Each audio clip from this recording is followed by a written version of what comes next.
So, an East Tennessee State University student was arrested yesterday after going to a Black Lives Matter protest on campus wearing a, get this, a gorilla mask and handing out bananas. So, his name is Tristan Rett.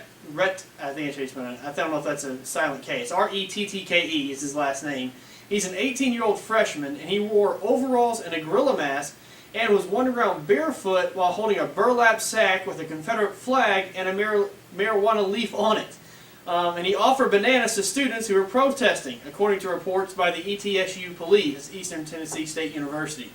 So, I mean, this guy clearly gets the award for being an idiot.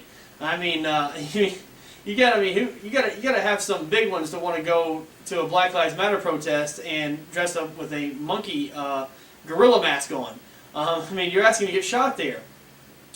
But get this, he was actually arrested for and then charged with a crime. He was charged with civil rights intimidation. That's the crime he was charged with.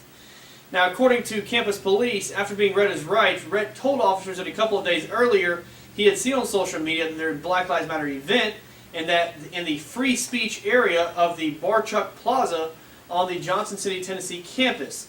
Now, according to the police report, Rett said the stunt was an attempt to provoke the protesters.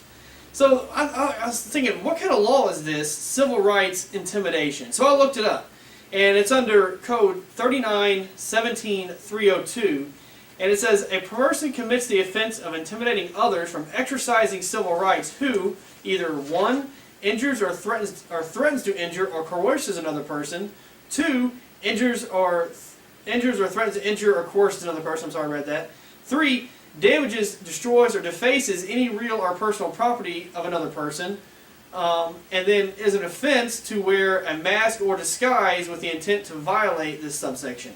All right.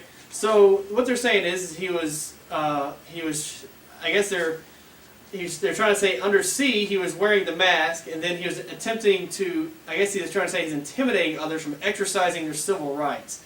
So basically what he was charged with is that he was charged because he wore a mask and the police decided he had an intent of violating the subsection B there. However, you know, what I don't see, so the guy wasn't punching anybody or anything like that. He was just being an idiot with the mask on. So I guess they're trying to say that he was trying to intimidate others from exercising their civil rights. Well, none of the facts show that he stopped them from exercising their civil rights. In fact, I thought it was kind of funny. I saw a picture with him, and then I saw another, right next to him was this Black Lives Matter protest that said, Black Lives Matter, all lives don't, which I thought was pretty intimidating, but of course, you know, none of them get charged. So I don't necessarily agree with this student's form of speech, but I believe his counter-protest, and this is what it is, I believe while it is offensive and distasteful, is protected speech and not a crime. I mean, just like burning the flag or sitting during the national anthem is disgusting, but it's still your right to do so. And I think charging him with the crime was a violation of his First Amendment rights. And he even did it in a so-called free speech zones. And don't even get me started on the whole free speech zone thing, because I think that's absolutely ridiculous as well. But he did it in the so-called free speech zone. I mean, they're trying to say he didn't have a right to counter-protest the Black Lives Matter just because he wore offensive garb. I mean, yeah, it was offensive and it was distasteful, but that doesn't necessarily mean it's illegal. I mean, you have a right to be offensive. I mean, you can't punch somebody or intimidate somebody, but he obviously wasn't intimidated. Nobody felt intimidated by him because they had their group, so nobody felt intimidated.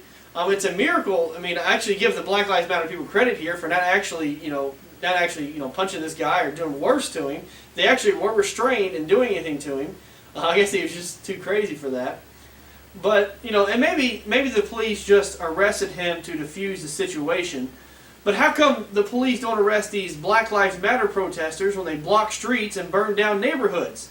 Yet they arrest this idiot. I believe in arresting all idiots. I'm a big fan of that. You know, equal justice. All idiots should be arrested. But, you know, here, like I said, just because he's wearing this mask, and yeah, it's offensive, and yeah, it's distasteful, but he has that right to do so. He has the right to try to embarrass them or whatever. I mean, he obviously doesn't have the right to intimidate others. I don't think that's a right. But if they're actually using this statute, and this statute is that broad, and they determined that he violated this statute, then I think this statute of civil rights intimidation is by itself unconstitutional, because it violates people's rights of free speech. And a statute can be held unconstitutional if it's going to be that broad. I think this statute has to be narrowly tailored if they're going to keep it, because if it's this broad, then I think it's obviously a violation of the First Amendment, because it prevents people like this idiot from showing their idiotic opinions. And you have a right to show your idiotic opinion.